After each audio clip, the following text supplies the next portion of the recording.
ہم وہی کہیں گے جو ہمارا دین ہم کو بتاتا ہے. عمل کرو تو تمہارا بھلا ہے، نہیں کوئی عمل کرے تو نقصان ہمارا نہیں ہے، اسی کا نقصان.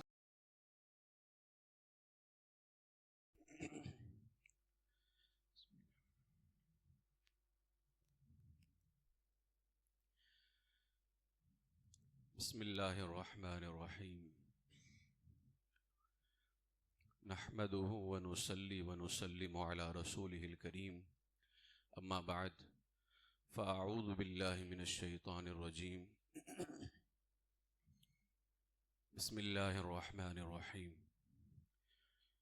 یا ایہا الذین آمنوا اجتنبوا کثیرا من الظن ان بعد الظن اثم ولا تجسسوا ولا يغتب بعضكم بعضا أيحب أحدكم أن يأكل لحم أخيه ميتا فكرهتموه واتقوا الله إن الله تواب رحيم صدق الله العظيم وبلغنا رسوله النبي الكريم ونحن على ذلك لمن الشاهدين والشاكرين والحمد لله رب العالمين. بارگاہ رسالت مآب صلی اللہ علیہ وسلم میں بلند آواز سے محبت کے ساتھ درود پاک کا نذرانہ پیش کر لیں. اللہم صلی علی سیدنا و مولانا محمد معدن الجود والکرم منبع العلم والحلم والحکم وبارک وسلم صلاة و سلاما علیک یا رسول اللہ صلی اللہ تعالی علیہ وسلم. نبی اور آل نبی کی بارگاہ میں حصول برکت کے لیے ایک مرتبہ اور پڑھ لیں صلی اللہ علی النبی الامی وآلہ صلی اللہ علیہ وسلم صلاة و سلاما علیک یا رسول اللہ صلی اللہ تعالی علیہ وسلم. السلام علیکم ورحمۃ اللہ وبرکاتہ. سورہ حجرات کی آیت نمبر 12 ابھی تلاوت کرنے کا شرف حاصل کیا. اللہ تبارک و تعالی ارشاد فرماتا ہے یا ایہا الذین آمنوا اجتنبوا کثیرا من الظن، اے ایمان والو بہت زیادہ گمان کرنے سے بچو. ان بعد الظن اثم، بے شک کوئی گمان گناہ ہو جاتا ہے. ولا تجسسوا، اور پوشیدہ باتوں کی جستجو نہ کرو، ایک دوسرے کے عیبوں کو تلاش نہ کرو. ولا یغتب بعضکم بعضا، اور ایک دوسرے کی غیبت نہ کرو. ایحب احدکم ان یأکل لحم اخیہ میتا فکرہتموہ، کیا تم میں کوئی پسند کرے گا کہ وہ اپنے مرے ہوئے بھائی کا گوشت کھائے؟ پھر اللہ خود ہی فرماتا ہے فکرہتموہ، تو یہ تمہیں ناپسند ہوگا. یعنی مرے ہوئے بھائی کا گوشت کھانا تمہیں ہرگز ناپسند ہوگا. تو حدیث پاک میں فرمایا گیا کہ غیبت کرنا، ایک دوسرے کے عیبوں کو تلاش کرنا، یہ بالکل ایسے ہی ہے جیسے کوئی اپنے مردہ بھائی کا گوشت کھاتا ہے. واتقوا اللہ، اللہ سے ڈرو. ان اللہ تواب الرحیم، بے شک اللہ توبہ قبول کرنے والا مہربان ہے. اس آیت کریمہ میں سب سے پہلا جملہ جو ہے یا ایہا الذین آمنوا اجتنبوا کثیرا من الظن، اے ایمان والو بہت زیادہ گمان کرنے سے بچو. ان بعد الظن اثم، بہت سارے گمان جو ہوتے ہیں وہ گناہ ہوتے ہیں. دین اسلام ایک ایسا عظیم دین ہے جس دین میں انسان کے باہمی حقوق اور سوسائٹی یعنی معاشرتی آداب کو بیان کیا گیا ہے. اور جن چیزوں سے ایک معاشرہ بنتا ہے، ایک سوسائٹی بنتی ہے، اسلام میں ان چیزوں کو خصوصی اہمیت دی گئی ہے. اس لیے کہ اسلام سوسائٹی بناتا ہے، سوسائٹی توڑتا نہیں ہے.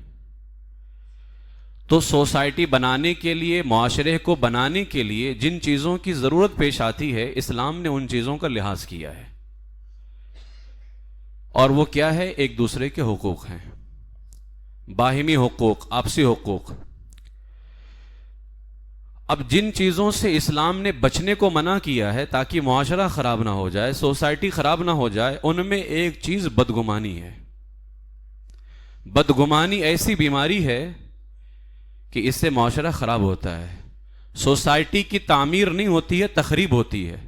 جس سوسائٹی کو پروان چڑھنا چاہیے وہ پروان چڑھنے کے بجائے، اوپر جانے کے بجائے، بدگمانی کی وجہ سے وہ سوسائٹی جو ہے نیچے چلی جاتی ہے اور وہ بربادی کے دہانے پر ہو جاتی ہے۔ وہ اس لیے اسلام نے اس سے بچنے کا حکم عطا فرمایا۔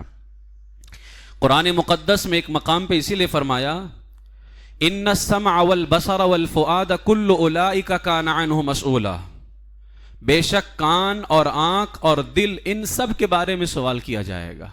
یہ دل ہی ہے جب کسی کے بارے میں سوچتا ہے تو غلط سوچتا ہے، یہ دل ہی ہے جو طرح طرح کے خیالات پیدا کرتا ہے۔ اس لیے اللہ تبارک و تعالیٰ نے فرمایا خبردار، تمہیں دل سے سوچنا ہے تو اچھا سوچنا ہے، کیوں؟ اس بنیاد پر کہ جو دل سے سوچو گے اللہ کی بارگاہ میں اس کا امتحان دینا ہوگا۔ تو خالق کائنات پروردگار عالم نے اس بات پر پابندی لگا دی کہ بدگمانی سے بچنا ہے، اپنے آپ کو برے گمان سے جو ہے بچانا ہے۔ سیدنا ابو ہریرہ رضی اللہ تعالیٰ عنہ سے روایت ہے کہ حضور نے فرمایا اپنے آپ کو بدگمانی سے بچاؤ، کیونکہ بدگمانی بدترین جھوٹ ہے۔ ایک دوسرے کے ظاہری اور پوشیدہ عیب تلاش مت کرو، حرص نہ کرو، حسد نہ کرو، بغض نہ کرو، ایک دوسرے سے منہ نہ پھیرو، اور اے اللہ کے بندو بھائی بھائی ہو جاؤ۔ اسلام ہمیں یہی درس دیتا ہے کہ جو سنی صحیح العقیدہ ہیں، حضور سے محبت کرنے والے ہیں، انہیں آپس میں بغض نہیں رکھنا چاہیے، انہیں آپس میں نفرتیں نہیں رکھنی چاہیے، انہیں آپس میں اتحاد اور محبت پیدا کرنا چاہیے، اور بلا وجہ ایک دوسرے کے حوالے سے بدگمان ہونے کے بجائے ایک دوسرے کا ادب و احترام کرنا چاہیے اور ایک دوسرے کے حقوق کا لحاظ رکھنا چاہیے، اس لیے کہ بدگمانی وہ چیز ہے جو معاشرے کو برباد کرتی ہے، معاشرے کو پروان نہیں چڑھاتی ہے۔ اللہ تبارک و تعالی ہم سب کو بے شمار اللہ نے ہمیں نعمتوں سے نوازا ہے۔ ان نعمتوں میں سے ایک نعمت ہے تھنکنگ، سوچ۔ یہ انسان کی فطرت ہے، سوچنا یہ انسان کی ایک فطرت ہے، انسان کی صفت ہے۔ معاشرے میں کچھ لوگ ایسے ہیں جو بے حس ہیں، یعنی وہ کچھ سوچتے ہی نہیں ہیں، ان کے آس پاس کیا ہو رہا ہے اس سے انہیں کوئی لینا دینا نہیں ہے، انہیں کہتے ہیں بے حس۔ اور معاشرے میں کچھ لوگ وہ ہیں جو سوچتے ہیں، جن کے اندر فیلنگ ہوتی ہے، تھنکنگ ہوتی ہے، انہیں کہتے ہیں حساس۔ اب معاشرے کا وہ طبقہ جو حساس طبقہ ہے، سوچنے والا طبقہ ہے، فکر کرنے والا طبقہ ہے، اس طبقے میں دو طرح کے لوگ پائے جاتے ہیں، ایک پوزیٹیو تھنکنگ رکھنے والے، ایک نیگیٹو تھنکنگ رکھنے والے۔ کچھ لوگوں کی سوچ مثبت ہوتی ہے، بڑی پیاری سوچ ہوتی ہے، تعمیر کرنے کی سوچ ہوتی ہے، چڑھانے کی سوچ ہوتی ہے، آباد کرنے کی سوچ ہوتی ہے۔ کچھ لوگوں کی سوچ برباد کرنے کی سوچ ہوتی ہے، کچھ لوگوں کی فیلنگ تباہ و برباد کرنے کی ہوتی ہے، کچھ لوگوں کی تھنکنگ سوائے تخریب کے اور کچھ نہیں ہوتی ہے۔ لہٰذا اللہ تبارک و تعالیٰ نے ہمیں جن نعمتوں سے نوازا ہے ان میں ایک نعمت اللہ تعالیٰ نے ہمیں احساس کی بھی عطا فرمائی ہے کہ بندے کو اللہ نے سوچنے کی صلاحیت۔ اگر یہ سوچنے کی صلاحیت نہ ہوتی، ذرا آپ غور تو کریں، ہم کسی بھی کام کو کرنے سے پہلے سوچتے ہیں کہ نہیں سوچتے ہیں یہ ہمارے حق میں برا ہے یا بہتر ہے؟ ہم کوئی کام کرنا چاہیں، ہم سوچتے ہیں یہ ہمیں فائدہ دے گا یا نقصان دے گا، سوچتے ہیں نا۔ اگر یہ سوچنے کی نعمت اللہ نے ہمیں عطا نہ کی ہوتی تو آج ہماری زندگی تو جانوروں سے بدتر ہوتی۔ سوچنے کی نعمت اللہ نے ہمیں عطا فرمائی ہے، لہٰذا اس کا مس یوز نہ کرو، غلط استعمال نہ کرو۔ اگر اس نعمت کا تم نے غلط استعمال کیا تو اللہ کی بارگاہ میں حساب دینا ہوگا۔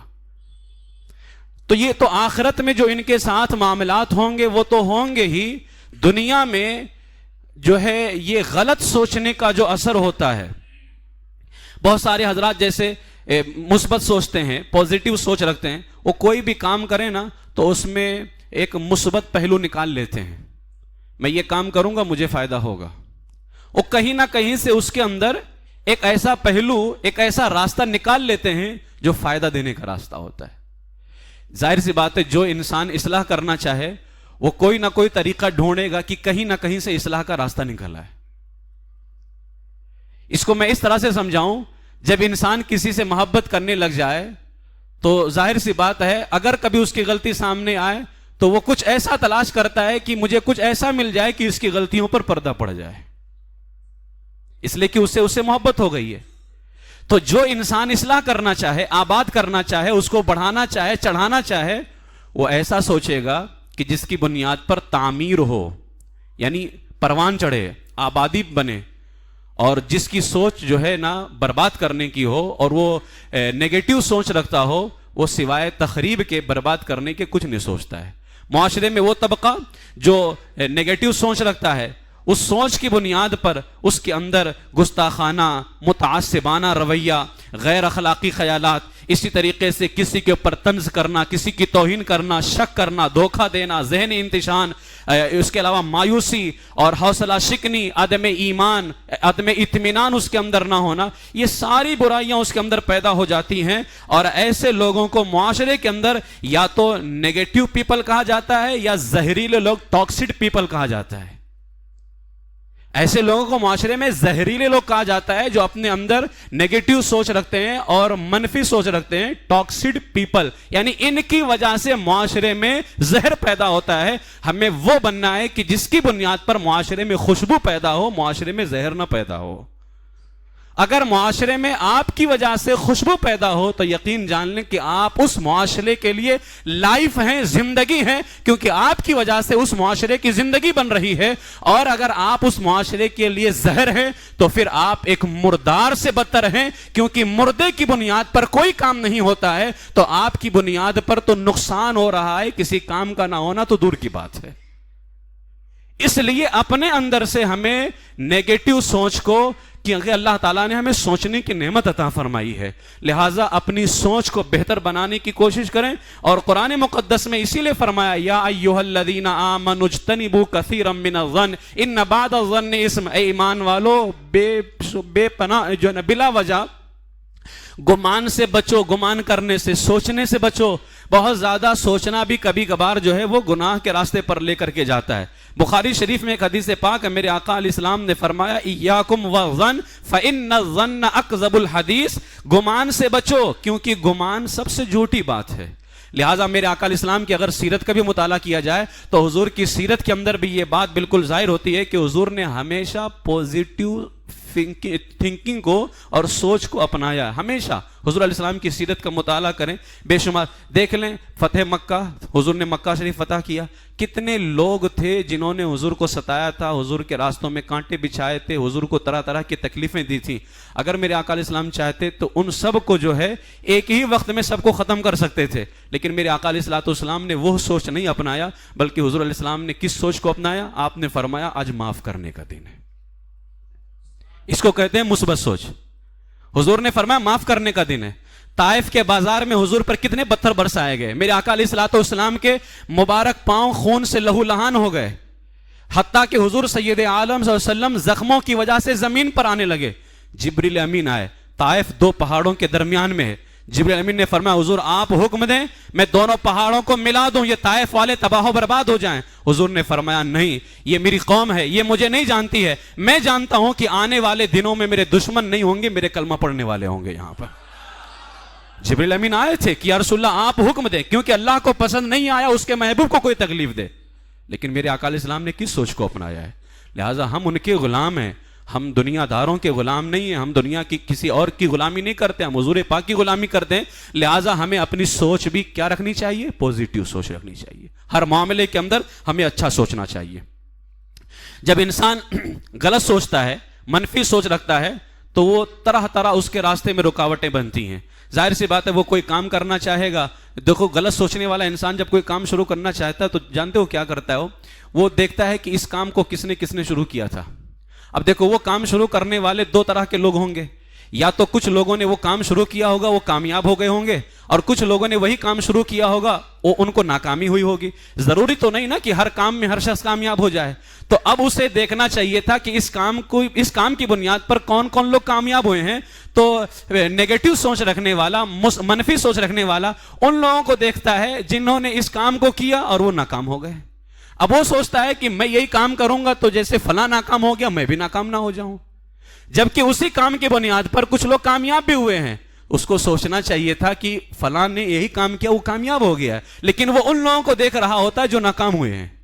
ہمیں ان کو نہیں دیکھنا ہے، کیونکہ اگر ہم ان کو دیکھتے رہ گئے، دنیا میں کوئی کام ایسا ہے ہی نہیں کہ جس نے کیا ہو اور اس میں وہ سکسیسفل ہو گیا ہو.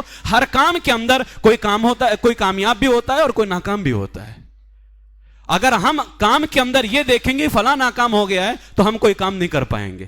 ہاں، ان لوگوں کو ضرور دیکھنا ہے جو ناکام ہوئے ہیں، انہیں دیکھنا ہے، لیکن کیا دیکھنا ہے؟ ہمیں یہ دیکھنا ہے کہ اس کام کی بنیاد پر فلاں بندہ تو کامیاب ہو گیا، وہ ناکام کیسے ہوا؟ تو اب یہ دیکھیں کہ کیا غلطی تھی جس کی بنیاد پر وہ ناکام ہوا ہے. اب اس غلطی سے اپنے آپ کو بچانا ہے ہمیں. جس غلطی کی بنیاد پر وہ ناکام ہوا، ایسا نہیں کہ اس کی ناکامی کو دیکھ کر کے ہم اپنے راستے کے اندر رکاوٹ پیدا کر لیں. تو جو ہے نا نیگیٹو سوچ رکھتا ہے، اس کے راستے کے اندر یہ چیز رکاوٹ بنتی ہے. اسی طریقے سے منفی سوچ رکھنے والا، نیگیٹو سوچ رکھنے والا اپنے رشتوں کو بھی تباہ و برباد کر دیتا ہے، اپنے رشتوں کو داؤں پہ لگا دیتا ہے. ایک مثال دیتا ہوں، کبھی کبھار کسی نے اپنے دوست کو فون کیا، اتفاق سے وہ بزی تھا، نہیں اٹھا پایا، کام کے لیے نکل رہا تھا. ہوتا ہے اکثر ایسا، انسان کو جاب کے لیے نکلنا ہے، وہ نہیں اٹھا پایا، بھول گیا. آفس کے اندر پہنچا، وہاں پر بھی جو ہے نا اس نے کال لگایا. اب آفس میں پہنچتے ہی جو حضرات آفس میں جاتے ہیں، جاب کرتے ہیں، ان کو معلوم ہے کہ وہاں پہ ہمیں کیا ہوتا ہے. وہاں ہم بیٹھنے کے گیم کھیلنے نہیں جاتے ہیں، وہاں بہت سارے کام ہوتے ہیں. اس نے فون کیا، نہیں اٹھا پایا. اب یہ بندہ جس نے فون کیا تھا، اس کی یا تو دو طرح کی سوچوں میں سے ایک سوچ ہوگی. یا تو یہ سوچے گا ہو سکتا ہے میرا دوست جو ہے بزی ہوگا، بعد میں کر لیں گے. یا تو یہ سوچے گا کہ فون کر رہا ہوں لیکن بار بار فون کرنے کے باوجود بھی نہیں اٹھا رہا ہوں، بار بار فون کرنے کے باوجود بھی نہیں اٹھا رہا ہے. تو اگر یہ سوچ پیدا ہو گئی کہ آخر کیا بات ہے، میں اس کو بار بار فون کر رہا ہوں لیکن میرا فون نہیں اٹھا رہا ہے، یہی اس کے رشتے کی تباہی آ جاتی ہے، یہی اس کے رشتے کی تباہی آ جاتی ہے. لیکن اگر کاش وہ یہ سوچ لے، ہو سکتا ہے وہ بزی ہوگا، اور یہ دعا کر دیں کہ اللہ تعالیٰ اس کے کام میں برکت پیدا فرمائے، آسانی پیدا فرمائے، تو محبت بھی باقی رہے گی اور اس کے لیے دعا بھی ہو جائے گی. تو انسان نیگیٹو سوچ کی وجہ سے اپنے رشتوں کو تباہ برباد کر دیتا ہے. میرے عزیزو، سوچ اللہ کی بہت بڑی دی ہوئی نعمت ہے، اس کو پوزیٹیو بنائیں، اس کو نیگیٹو نہ بنائیں. اللہ تعالیٰ مجھے بھی یہ سوچ نصیب فرمائے اور آپ سب کو یہ سوچ نصیب فرمائے. بہت بڑی نعمت ہے اللہ تبارک و تعالیٰ کی دی ہوئی سوچ، لہٰذا اس کو بہتر سے بہتر بنانے کی کوشش کریں. اسی طریقے سے منفی سوچ تعمیر کے بجائے تخریب کاری کرتی ہے. معاشرے میں کچھ لوگ کام کرنے والے ہوں، اب اگر ان سے مشورہ لے لیا جائے جو نیگیٹو سوچ رکھتے ہیں، تو وہ تو اپنے کام کو پہلے ہی خراب کر کے بیٹھے ہوئے ہیں. وہ مشورہ بھی وہ دیتے ہیں جس سے انسان کے اندر ناکامی پیدا ہوتی ہے، اب وہ معاشرہ پروان نہیں چڑھ پاتا ہے. اسی طریقے سے منفی سوچ رکھنے والا طرح طرح کی بیماریوں کے اندر گر جاتا ہے، ڈپریشن، اسٹریس، ٹینشن، اس کے علاوہ جو ہے نا مینٹل ہیلتھ پرابلم کے اندر بے شمار جو ہے نا بیماریوں کے اندر وہ گر جاتا ہے. اور UK کا ایک ماہر نفسیات ڈاکٹر ہے، اس نے یہاں تک کہ کہا جو لوگ بھی مینٹل ہیلتھ پرابلمز کا شکار ہوتے ہیں، ان میں سے اکثر کی وجہ نیگیٹو سوچ ہوتی ہے. یعنی ان کا مینٹل ہیلتھ جو پرابلم میں آتا ہے، اس کی اکثر وجہ، ریزنز جو ہوتی ہے، وہ منفی سوچ یعنی نیگیٹو سوچ ہوتی ہے. وہ نیگیٹو سوچ، ظاہر سی بات ہے انسان جب اپنے ذہن کے اوپر بلا وجہ کے لوڈ دے گا اور وہ نیگیٹو سوچتا رہے گا تو پھر وہ اسٹریس کا اور ڈپریشن کا شکار ہو جاتا ہے. اور اسٹریس اور ڈپریشن یہ کتنا بڑا مرض ہے، یہ وہی لوگ جان سکتے ہیں جو آج اس بیماری کے اندر مبتلا ہیں. پھر وہ کچھ کر نہیں پاتے ہیں، وہ کچھ اچھا نہیں سوچ پاتے ہیں. جو اس بیماری میں آ جاتا ہے وہ اپنی زندگی کے لیے کوئی کامیابی کے راستے کو اختیار نہیں کر پاتا ہے، وہ ہمیشہ اسٹریس میں، ہمیشہ ڈپریشن میں رہے گا. اللہ تعالیٰ اس سے بھی ہماری حفاظت فرمائے. لہٰذا اپنے اندر اچھی سوچ پیدا کرنے کی، اس لیے میرے آقا علیہ السلام نے فرمایا لا یموتن احدکم الا وهو یحسن باللہ ظن، تم میں سے ہرگز ہرگز کسی کی موت نہ ہو مگر اس بات کے ساتھ کہ وہ اللہ کے ساتھ اچھا گمان رکھتا ہو، اللہ کے ساتھ اچھا گمان رکھتا ہو. اس لیے کہ میرے رب نے فرمایا میرے بندے میرے بارے میں جو گمان رکھتے ہیں میں ان کے لیے وہی ہوں. اگر وہ اچھا گمان رکھتے ہیں تو میں ان کے ساتھ بہتر کرتا ہوں، اور اگر وہ میرے ساتھ برا گمان رکھتے ہیں تو ان کے ساتھ برا ہی ہوتا ہے. اس لیے گمان اچھا رکھے اور اپنی سوچ کو بہتر بنائے. اس کا فائدہ کتنا زیادہ ہوتا ہے. بنی اسرائیل میں 2 شخص تھے، ایک عبادت گزار تھا، دوسرا بہت ہی گنہگار تھا. لوگ عبادت گزار کو عابد بنی اسرائیل کا عبادت گزار کہتے تھے، اور جو گنہگار تھا اسے خلیع بنی اسرائیل یعنی بنی اسرائیل کا بے حیا شخص کہتے تھے. ایک عبادت گزار ہے، دوسرا بے حیا شخص ہے. ایک مرتبہ یہ گنہگار بندہ جو تھا اس عبادت گزار کے قریب سے گزرا تو اس نے، جانتے ہو کیا دیکھا؟ اس نے دیکھا کہ بادل نے عبادت گزار بندے کے سر پر سایہ رکھا ہوا ہے. یہ دیکھ کر کے اس گنہگار نے سوچا میں تو انتہائی گنہگار اور مجھے تو بے حیا بدکار پورے سوسائٹی میں کہا جاتا ہے, یہ اتنے بڑے عبادت گزار ہیں, اگر میں ان کے پاس بیٹھ جاؤں تو کیا خبر اسی کی برکت سے اللہ تعالیٰ مجھ پہ رحم فرما دے. اس نے اچھا سوچا, یعنی اس کے گناہ تو تھے لیکن اس نے یہ سوچا اچھا اب بندہ اگر وہی یہ سوچ لے میں تو بڑا گنہگار ہوں تو اب اسے توبہ کی توفیق کبھی نصیب نہیں ہوگی, کبھی رحمت الہی حاصل نہیں ہو سکتی ہے. اس نے اپنے گناہوں کو لے کر کے نیگیٹو سوچ نہیں رکھا, اس نے ایک عبادت گزار پرہیزگار کو دیکھ کر کے جو ہے مثبت اور پوزیٹو سوچ رکھا کہ اگر میں اس کے قریب ہو جاؤں تو اللہ تعالیٰ مجھ پہ رحم فرما دے گا. یہ سوچ کر کے وہ گیا عبادت گزار کے پاس بیٹھ گیا. ادھر وہ عبادت گزار جو تھا وہ اس نے اپنے دل میں منفی سوچا اور دل ہی دل میں کہا کہاں مجھ جیسا عبادت گزار اور یہ کہاں پرلے درجے کا گنہگار, یہ میرے پاس کیسے بیٹھ سکتا ہے. اگر رحمت الہی تیرے لیے ہو سکتی ہے تو وہ بھی تو اللہ ہی کا بندہ ہے, اس کے لیے اللہ کی رحمت کیسے نہیں ہو سکتی ہے. اس نے یہ سوچا کہاں یہ پرلے درجے کا گنہگار, کہاں میں پرہیزگار, اس کے لیے کیسے اللہ کی رحمت آ سکتی ہے. یہ سوچ کر کے اس نے اپنی دنیا بھی تباہ کر لی, آخرت بھی تباہ کر لی. اللہ نے اس وقت کے نبی کے اوپر وحی بھیجی اور فرمایا ان دونوں سے کہو اپنے اعمال نئے سرے سے شروع کریں, دوبارہ شروع کریں. میں نے اس گنہگار کو اچھی سوچ کی وجہ سے بخش دیا ہے اور اس عبادت گزار کی بری سوچ کی وجہ سے اس کے اعمال کو برباد کر دیا ہے. صرف بری سوچ کی وجہ سے میں نے اس کے عملوں کو برباد کر دیا. ایک روایت میں آیا جس وقت اس نے یہ سوچا کہ یہ گنہگار میرے پاس بیٹھنے کی وجہ سے بخشا جائے گا, جیسے ہی سوچا اس کی عبادتوں کی وجہ سے جو بادل اس کے اوپر سایہ کیا ہوا تھا, روایت میں آیا کہ اسی وقت جو ہے اس کے سر سے وہ سایہ ہٹ جاتا ہے, وہ سایہ ہٹ گیا. اب اس واقعے کے اندر غور کریں, ہمیں دو چیزوں کا سبق ملتا ہے. ایک تو ہمیں کسی کو حقیر نہیں سمجھنا چاہیے, کسی کو ہمیں حقیر نہیں سمجھنا چاہیے. اس کا ظاہر ہماری نگاہوں کے سامنے, پتہ نہیں وہ اپنے باطن کے اعتبار سے اللہ کی بارگاہ میں مقبول ہو جائے, اپنے باطن کے حساب سے اللہ کی بارگاہ میں مقبول ہو جائے. لہٰذا ہمیں کسی کے بارے میں اچھا نہیں جو ہے نا ہمیں برا سوچ نہیں رکھنی چاہیے. دوسری چیز ہمیں اس سے یہ پتہ چلے ہمیشہ ہمیں مثبت سوچ رکھنی چاہیے. اس واقعے کے اندر آپ غور کر لیں, ان دونوں کی یعنی اس کی زندگی بندے کے گناہوں میں گزر رہی ہے. ایک بندے کو عبادت گزار کہا جاتا ہے, دوسرے کو جو ہے بدکار کہا جاتا ہے. دونوں نے ایک ہی کام کیا تھا, اس نیک کے اعمال برباد کر دیے گئے, گنہگار کو اللہ نے اپنی بارگاہ کا مقبول بنا لیا. دونوں نے ایک کام کیا تھا. کون سا کام کیا تھا؟ سوچا تھا. سوچنے کا عمل دونوں نے کیا تھا, لیکن فرق یہ تھا اس پرہیزگار نے برا سوچا تھا, اس کے عمل برباد کر دیے گئے, اور اس گنہگار نے اچھا سوچا تھا, اللہ تعالیٰ نے اس کو کامیابی عطا فرمائی.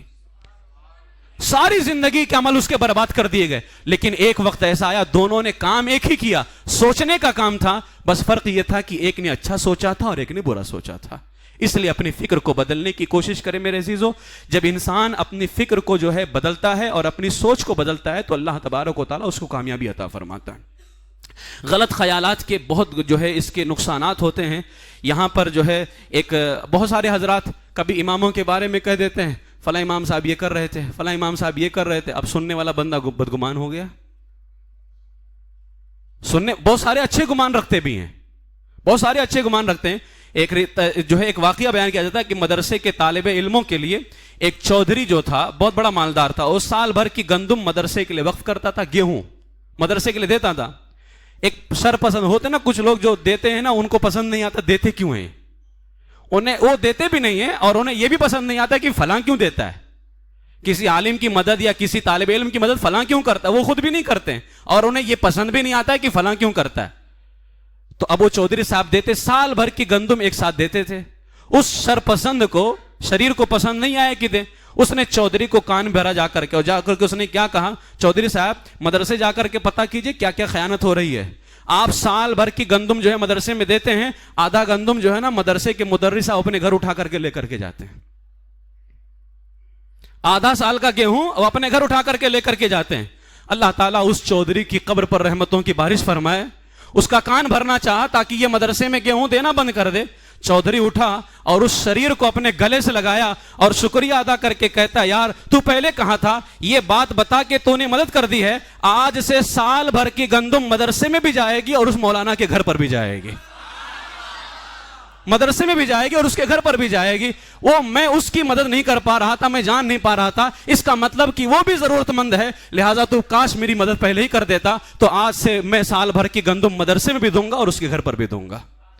جب اچھی سوچ ہوتی ہے نا تو ایک معاشرہ پروان چڑھتا ہے. سلطان محمود ظاہر سی بات ہے انسان سوچ رکھتا ہے, اپنی صفت بتاتا ہے, اپنی جو ہے وہ خلقت بتاتا ہے, اپنی حقیقت بتاتا ہے. سلطان محمود غزنوی بادشاہ گزرے ہیں, اللہ کے ولی ہیں, حضرت سلطان محمود غزنوی رحمہ اللہ علیہ.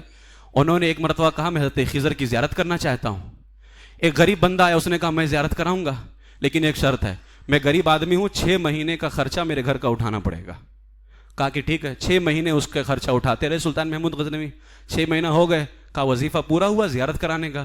اس نے کہا وظیفہ کچھ الٹ پلٹ ہو گیا ہے, 6 مہینہ اور آپ راشن دیجئے, میرے گھر کا خرچہ چلائیے, میں حضرت خضر کی زیارت کرا دوں گا.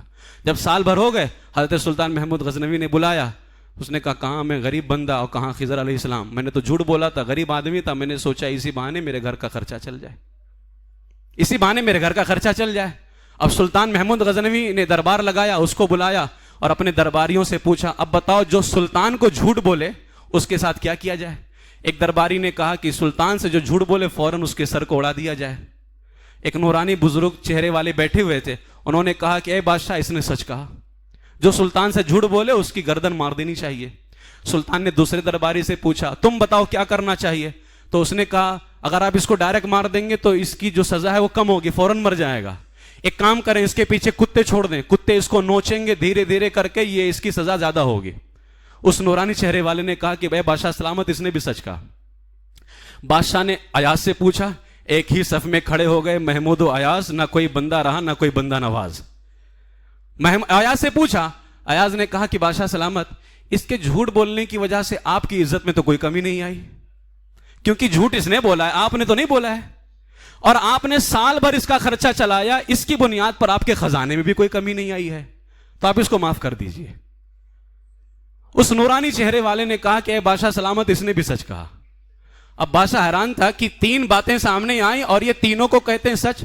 تو بادشاہ نے پوچھا یہ تو ذرا بتاؤ کہ تینوں نے الگ الگ باتیں کی اور تم نے تینوں کے بارے میں کہا. اب ذرا سوچ دیکھیے گا کہ سوچ انسان کی پیدا کہاں سے ہوتی ہے. اگر اللہ نے آپ کو اچھی سوچ عطا فرمائی ہے تو آپ اپنے ماں باپ کا شکر ادا کیجئے کہ ان کی وجہ سے اچھی سوچ پیدا ہوتی ہے. اس نورانی چہرے والے نے کہا بادشاہ سلامت جس نے قتل کا حکم دیا نا, اس کے باپ دادا کسائی تھے, اس لیے اس نے سیدھا قتل کا حکم دے دیا, اس لیے اس نے اپنی صفت بتائی ہے. اور جس نے یہ کہا کہ کتے چھوڑ دیا جائے, اس کے باپ دادا بادشاہوں کے کتے نہلایا کرتے تھے, اس لیے اس نے اپنی صفت بتائی ہے. پھر بادشاہ نے کہا اس کے بارے میں کیا کہتا ایاز کے؟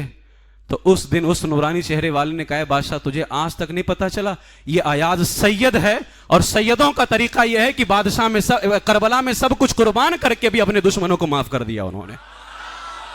تو اس نے اپنی صفت بتائی ہے کہ ایاز سید ہے. جیسے ہی سنا سلطان کھڑا ہو گیا, اپنے تخت پہ کھڑا ہو گیا. ایاز تو نے ظلم کیا, آج تک تو نے نہیں بتایا کہ تو سید ہے. ایاز نے کہا اے بادشاہ سلامت آج میرا پردہ ظاہر ہو ہی گیا ہے, راز فاش ہو ہی گیا ہے, تو اب ایک راز میں بھی ظاہر کرنا چاہتا ہوں. جیسے میں نہیں بتایا اور میرا سید ہونا آج ظاہر ہو گیا ہے, تم جو خواہش لے کر کے بیٹھے ہوئے تھے کہ حضرت خضر کی زیارت کرو, یہ نورانی چہرے والے کوئی اور نہیں ہے, حضرت خضر علیہ الصلوۃ والسلام ہیں. دیکھ لیں کہ اچھی سوچ کی کتنی برکت ہوتی ہے. اس لیے اپنے اندر اچھی سوچ پیدا کریں میرے عزیزو. اللہ تبارک و تعالی ہم سب کو اچھی سوچ نصیب فرمائے. اچھی سوچ کی بڑی برکت ہے, بڑی برکت ہے اچھی سوچ کی. لہٰذا اچھی سوچ ہمارے علماء نے فرمایا اپنے اندر پیدا کریں. ظاہر سی بات ہے اس میں دل کا بڑا اثر ہوتا ہے, اپنے دل کا علاج کیجئے. اور حضرت یحییٰ بن معاذ رازی فرماتے دل کی دوا 5 چیزوں میں ہے: غور و فکر کے ساتھ قرآن مجید کی تلاوت کرنا, بھوکا رہنا, رات میں عبادت کرنا, نیک لوگوں کی صحبت اختیار کرنا, سحری کے وقت اللہ کی بارگاہ میں رونا. اپنے دل کا علاج کرو. اللہ تبارک و تعالی ہم سب کے دل کو بہتر فرمائے. اور اچھی سوچ, اللہ نے ہمیں سوچ کی نعمت تو عطا فرمائی ہے, بس اللہ تعالی ہمیں اچھی سوچ عطا فرمائے, ہمیں غلط سوچ سے اللہ تعالی ہماری حفاظت فرمائے. مذہب حق اہل سنت و جماعت مسلک اعلیٰ حضرت پر اللہ تعالی ہمیں استقامت نصیب فرمائے, اور اسی پر ہمارا خاتمہ حضور کی بارگاہ میں نصیب فرمائے. حضور ہی کے قدموں میں اللہ تعالی ہمیں دفن ہونے کی سعادت عطا فرمائے. وآخر دعوایا ان الحمد للہ رب العالمین.